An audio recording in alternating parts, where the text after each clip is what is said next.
Hi everyone, আশা করি সবাই ভালো আছেন। আজকে আমরা যে বিষয়টা নিয়ে কথা বলবো সেটা হলো যে একটা বিজনেস শুরু করার আগে একটা দেশের অর্থনীতি নিয়ে একটু চিন্তা করতে হয়।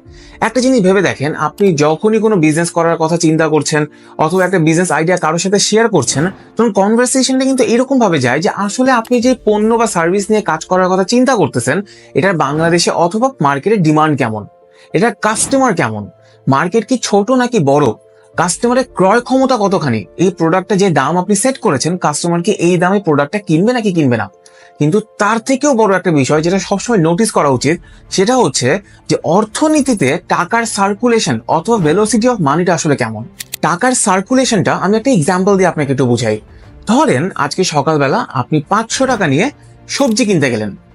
যখন আপনি সবজি কিনে চলে আসলেন, আপনি 500 টাকা সেই সবজি বিক্রেতাকে দিলেন। সবজি বিক্রেতা করলো কি, ওই 500 টাকা নিয়ে সে সেন্ট মার্টিনের লঞ্চের টিকিট কিনলো। লঞ্চের মালিক ওই 500 টাকা দিয়ে তার লঞ্চের জন্য তেল কিনলো। তেল কোম্পানির মালিক সেই 500 টাকাটা নিয়ে ব্যাংকে গিয়ে জমা দিল। ব্যাংক এবার যে কাজটা করলো যে ওই 500 টাকা জামানত হিসাবে নিয়ে তার সাথে আরো কিছু টাকা যোগ করে একজনকে 1000 টাকা লোন দিল, যে সে যেন একটা নতুন বিজনেস শুরু করতে পারে। তাহলে যদি আপনি 500 টাকা সকালবেলা গিয়ে সবজি বিক্রেতাকে না দিতেন, তাহলে এই টাকাটা সবজি বিক্রেতা থেকে শুরু করে লাস্টে বিজনেসম্যান পর্যন্ত কিন্তু যেত না। যেহেতু আপনি টাকাটা দিচ্ছেন, এই জন্য টাকাটা হাত বদল হচ্ছে। এবার আপনি একটা বিষয় চিন্তা করে দেখেন, বাংলাদেশের জনসংখ্যা কিন্তু প্রায় 20 কোটি প্লাস। আমি 20 কোটিতে যাব না, আমরা 100 জন মানুষকে নিয়ে কথা বলি। আমরা 100 জন মিডিল ক্লাস ফ্যামিলিতে বিলং করে এরকম মানুষকে নিয়ে কথা বলি। 100 জন মানুষ, তারা ধরে নেন মাসে 20,000 টাকা খরচ করে।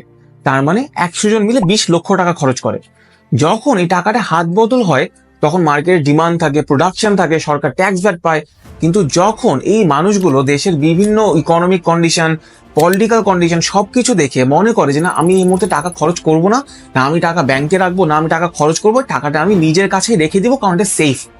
তখন যে বিষয়টা হয়, এই যে 20 লক্ষ টাকা যেটা মার্কেটে হাত বদল হতো, সেটা কিন্তু জমে যায়। তার মানে 20 লক্ষ টাকা দিয়ে নতুন কোনো ডিমান্ড ক্রিয়েট হচ্ছে না, কোনো প্রোডাকশন হচ্ছে না, কোনো ট্যাক্স ভ্যাট আসছে না, এবং অ্যাজ এ রেজাল্ট এই টাকা কিন্তু জমে যাচ্ছে। এবং যখন এই টাকাটা জমে যায়, তখন কিন্তু অর্থনীতিও কিন্তু স্লো হয়ে যায়। আমরা গত 2 বছর 24 এবং 25-এর কিছু ডেটা নিয়ে কথা বলি।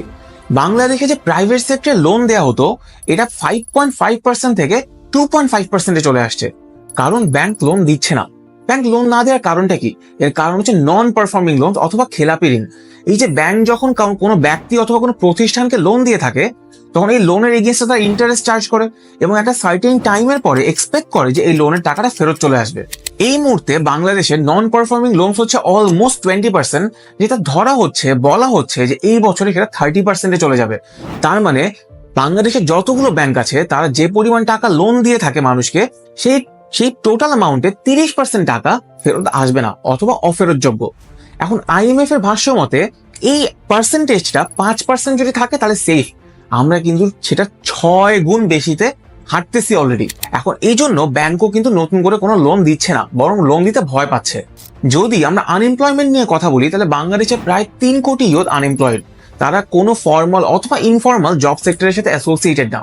এবং যখন জিনিসগুলো এভাবেই যায়, তখনই কিন্তু বছরের মাঝখানে এসে বাজেটে একটা ঘাটতি দেখা যায়।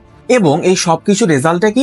রেজাল্টটা হচ্ছে যেহেতু সরকার ঠিক মতো ভ্যাট ট্যাক্স এগুলো পাচ্ছে না, এই জন্য সরকার উন্নয়নমূলক কাজ করতে পারছে না। তার মানে রাস্তাঘাট তৈরি করা, শিক্ষা ব্যবস্থার পিছনে খরচ করা, খাবারের পিছনে খরচ করা, এই জিনিসগুলো করতে পারছে না। বিজনেসগুলো ফ্লারিশ করার জন্য যে এনভায়রনমেন্টটা দরকার, সেটা সরকার তৈরি করে দিতে পারছে না, যার কারণে বিজনেস কম হচ্ছে, চাকরি কম হচ্ছে, ইম্পোর্ট এক্সপোর্ট কম হচ্ছে, এবং টাকাটা কিন্তু জমে থাকতেছে। এখন যেহেতু আপনি জানেন যে বাংলাদেশের অর্থনীতিতে টাকা ঘুরতেছে না, মানুষজন টাকা নিজের কাছে রেখে দেয় বেশি সেফ মনে করতেছে, কোথাও ইনভেস্ট করতেছে না, তাহলে এইরকম টাইমে কি আপনার বিজনেসে, নতুন একটা বিজনেসে কি ইনভেস্ট করা উচিত? অবশ্যই করতে পারবেন, কিন্তু সেটার জন্য কিছু বিষয় একটু মাথায় রাখা দরকার। আপনি যে পণ্যটা নিয়ে কাজ করছেন, এটা কি জরুরি অথবা নেসেসিটি বেসড? তার মানে আপনার এই পণ্যটা কি মার্কেটের প্রচুর ডিমান্ড, অথবা এই পণ্য ছাড়া কি মানুষের অনেক ক্ষয়ক্ষতি হয়ে যাবে?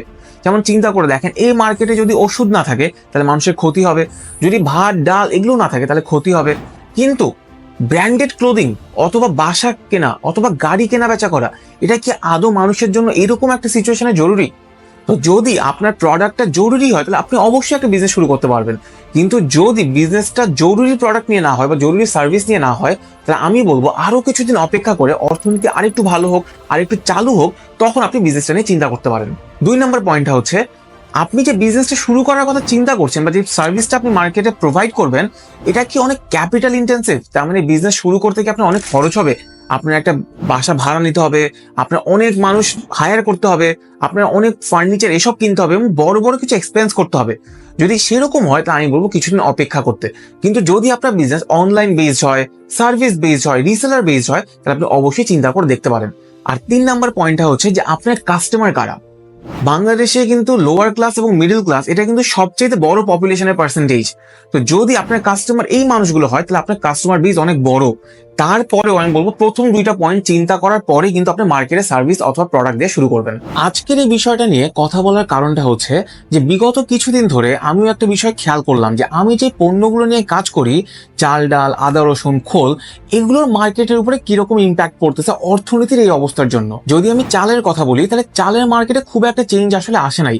স্বাভাবিকভাবেই যখন দেশীয় চাল বাংলাদেশে পাওয়া যায় তখন ইম্পোর্ট অথবা আমদানিকৃত চালের দাম কমে যায়। যদি আমি ডালের কথা বলি তাহলে ডালও আসলে মার্কেটের মতোই, যখন উঠা তখন উঠতেছে, যখন নামার তখন নামতেছে। এবার আমি আদা রসুনের কথা বলি। আদা রসুন আসলে আমি বিগত 4 মাস ধরে ইম্পোর্ট করি নাই, এবং বড় একটা কারণ হচ্ছে যে আমি যখনই ইম্পোর্ট করি, ইম্পোর্ট করার আগে আমি একটু আমার অন্য যে ইম্পোর্টার গুলো আছে, মার্কেটে আরো যে প্লেয়ার গুলো আছে তাদের কাছে একটু কথাবার্তা বলি যে আসলে রেট কেমন হতে পারে, সামনের দিনে কি বাড়বে নাকি কমবে। এবং আমি যখনই কথা বলি তখন একটা জিনিসই শুনি যে আসলে খুব বড় রকমের একটা লস হচ্ছে ইম্পোর্টারদের জন্য। এর কারণ হচ্ছে যেহেতু দেশের মধ্যে মানি সার্কুলেশন অথবা টাকার হাত বদল এটা কমে যাচ্ছে, মানুষের কাছে এখন টাকা অনেক কম, এবং টাকা থাকলেও তারা খরচ কম করতে চাচ্ছে। তো যেখানে 60 টাকা দিয়ে দেশি রসুন পাওয়া যাচ্ছে, আমি কেন সেখানে 180 টাকা দিয়ে চাইনা রসুন কিনবো? যে রেস্টুরেন্ট গুলো এতদিন ঝামেলা বাঁচানোর জন্য বড় রসুন কিনতো, তারা এখন ছোট রসুন দিয়ে কাজ চালাচ্ছে। এই টাকা হাত বদলে যে লজিকটা, এটা সবচেয়ে বড় রিয়েলাইজেশন আমার আসছে খোলের বিজনেস করার পর। আমি কিছুদিন আগে ইন্ডিয়া থেকে খোল ইম্পোর্ট করি এবং এটা নিয়ে একটা ভিডিও তৈরি করেছি। যদি আপনাদের ইম্পোর্ট বিজনেস নিয়ে জানতে হয় অথবা খোলের ইম্পোর্ট বিজনেস নিয়ে জানতে হয় তাহলে আপনি এই ভিডিওটা দেখে আসতে পারেন। যখন আমি খোল ইম্পোর্ট করি, স্বাভাবিকভাবেই বৃষ্টি যখন শুরু হয় তখন মাছের খাবারের চাহিদা বেড়ে যায়, যার কারণে কিন্তু খোলের ডিমান্ডও বেড়ে যায় এবং দামও বেড়ে যায়। কিন্তু এই বছর ব্যাপারটা একটু উল্টা হচ্ছে, না ডিমান্ড বাড়তেছে না খোলের দাম বাড়তেছে, এবং আমার মতো যে ইম্পোর্টার গুলো আছে তারা কিন্তু খোল ইম্পোর্ট করে গোডাউনে রেখে দিচ্ছে অথবা লস করে কম দামে বিক্রি করে মালটা বের করে দিচ্ছে। এখন এটা একটা এক্সাম্পল দিয়ে আমি আপনাকে বুঝাই। ধরে নেন একটা পরিবার সপ্তাহে 7 দিনের মধ্যে 4 দিন মাছ রান্না করে। দেশের এরকম সিচুয়েশন দেখে টাকা সঞ্চয় করার জন্য অথবা টাকার খরচ কমানোর জন্য তারা সপ্তাহে 4 দিনের জায়গায় 2 দিন মাছ খাওয়া শুরু করে। তাহলে এই যে তাদের যে মাছের কনজাম্পশনটা কমে গেল, নিশ্চয়ই সেই মাছ চাষির বিক্রি কমে গেল। এখন মাছ চাষি চিন্তা করছে যে মানুষ তো মাছ কিনতেছে না বা এত টাকা দিয়ে মাছ কিনতেছে না, এখন আমি নতুন করে পোনা ছাড়বো, ওদের জন্য খাবার দিতে হবে, অনেক রকমের জিনিসপত্র দিতে হবে, এই জায়গায় আমার খরচ বেড়ে যাবে এবং মার্কেট যেহেতু আনসার্টেন, আমার এখানে লস হয়ে যেতে পারে। তা আমি যে কাজটা করবো, আমি মাছ এখন যে মাছগুলো আমার কাছে আছে এটা আমি একটু বেশি দামে বিক্রি করবো, বাট নতুন করে পোনা ছাড়বো না। যেহেতু চাষি নতুন করে মাছ চাষ করতেছে না, তার ডেফিনেটলি মাছের যে খাবারটা প্রয়োজন এটা কমে গেল, তার খাবারের ডিমান্ড কমে গেল। যখন তার খাবারের ডিমান্ড কমে গেল, সে এতদিন ধরে যে ফিড মিলগুলোর কাছ থেকে মাছের খাবারটা নিয়ে আসতো সে এখন কম নিচ্ছে। সেই যেহেতু কম নিচ্ছে, ফিড মিলও তার বিক্রি কমে গেল। ফিড মিল এখন তাহলে ডেফিনেটলি এই খাবারটা তৈরি করার জন্য যে সরঞ্জামগুলো প্রয়োজন, যার মধ্যে খোল একটা, সেই খোলের কনজাম্পশন ফিড মিলের কমে গেল।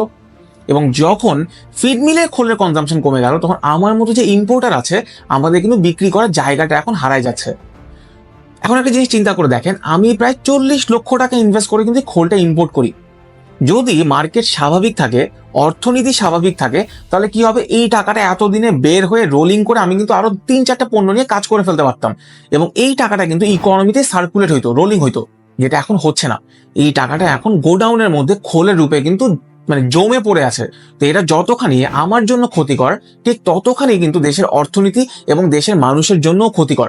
কারণ আমার মতো 100টা বিজনেসম্যান যদি এইভাবে টাকা আটকায় রাখে বা তাদের টাকা যদি জমে যায়, সার্কুলেট না হয়, তখন স্বাভাবিকভাবে নিত্য প্রয়োজনীয় জিনিসের দাম বেড়ে যাবে এবং এটার বড় একটা ইম্প্যাক্ট কিন্তু আমাদের লাইফের উপর এসে পড়বে। এখন যদি এই বিষয়টা আমি খোল ইম্পোর্ট করার আগে এত দূর চিন্তা করতাম, যদি আমি টাকা সার্কুলেশনের বিষয় নিয়ে একটু চিন্তা করতাম যে আসলে মানুষ খরচ কোথায় করতেছে বা কোথায় করতেছে না, এবং একটু রিসার্চ করতাম, তাহলে সম্ভবত আমি খোলটা ইম্পোর্ট করতাম না এরকম সময়। এবং তখনই আমার মনে হলো যে নতুন কোনো বিজনেস শুরু করার আগে শুধুমাত্র আমার ক্যাপিটাল, আমার বিজনেস নলেজ, আমার স্কিল অথবা ওই প্রোডাক্টের মার্কেটের ডিমান্ড দেখলেই হবে না, আরো 10টা কমপ্লিমেন্টারি প্রোডাক্ট এগুলো নিয়েও একটু চিন্তা করতে হবে যে আসলে অন্য প্রোডাক্টের উপর ইম্প্যাক্ট পড়লে আপনার বিজনেসে কি ইম্প্যাক্ট পড়ছে নাকি। তার মানে মাছের ডিমান্ড কমে গেল দেখে কিন্তু খোলের বাজারে একটা ইম্প্যাক্ট পড়লো। তাহলে আপনি যে পণ্যটা মার্কেটে নিয়ে আসতেছেন ওটার ডিমান্ড থাকলেও ওটার সাথে যদি অন্য কোনো পণ্য থাকে, যদি ওইটার ডিমান্ডে কোনো চেঞ্জ আসে তাহলে কিন্তু অবশ্যই আপনার প্রোডাক্টের উপর একটা ইম্প্যাক্ট পড়বে। এটার আরেকটা এক্সাম্পল দেই, ব্রেড অ্যান্ড বাটার। যখন ব্রেডের ডিমান্ড বেড়ে যায় তখন কিন্তু বাটারের ডিমান্ডও বেড়ে যায়, কারণ বাটার ব্রেডকে কমপ্লিমেন্ট করে। এজন্য যদি কোনো বিজনেস শুরু করার কথা চিন্তা করছেন তাহলে অবশ্যই ওই বিজনেসের রিলেটেড যতগুলো স্টেপ আছে, ইকোনমি হোক, কাস্টমার হোক, ডিমান্ড হোক, প্রতিটা স্টেপ নিয়ে একটু চিন্তা ভাবনা করে তারপরে কিন্তু বিজনেসটা শুরু করবেন। এবং শেষমেশ একটা জিনিস একটু চিন্তা করে দেখেন, আপনার জন্য কুড়িগ্রামের একটা ছেলে কিন্তু শিক্ষার সুযোগ পাচ্ছে, আপনার জন্য ভোলায় একটা বৃদ্ধ বাবা মা চিকিৎসার সুযোগ পাচ্ছে, আপনার জন্য এই সুনামগঞ্জে একটা পরিবার কিন্তু 2 বেলা ভাত পাচ্ছে। এর কারণটা হচ্ছে যখন আপনি যে টাকাটা ইনকাম করতেছেন অথবা এক্সপেন্স করতেছেন, এই প্রতিটা স্টেপেই কিন্তু সরকার ট্যাক্স এবং ভ্যাট কালেক্ট করে, এবং এই ভ্যাট এবং ট্যাক্সের টাকা দিয়ে কিন্তু উন্নয়নমূলক কাজ করে। তো এখানে যতখানি সরকারের স্টেপস নিতে হবে ততখানি কিন্তু আমার এবং আপনারও অ্যাক্টিভ হতে হবে। তারপর আমি বলবো, যদি আপনি বিজনেস করার কথা চিন্তা করেন অবশ্যই করতে পারবেন, কিন্তু কিছু বিষয় মাথায় রেখে চিন্তা ভাবনা করে অর্থনীতির দিকে দেখে তারপরে শুরু করবেন। যদি এই বিষয়ে আপনাদের কোনো প্রশ্ন থাকে, যদি এই বিষয়ে কোনো কমেন্ট থাকে অবশ্যই আমাকে জানাবেন। Thank you.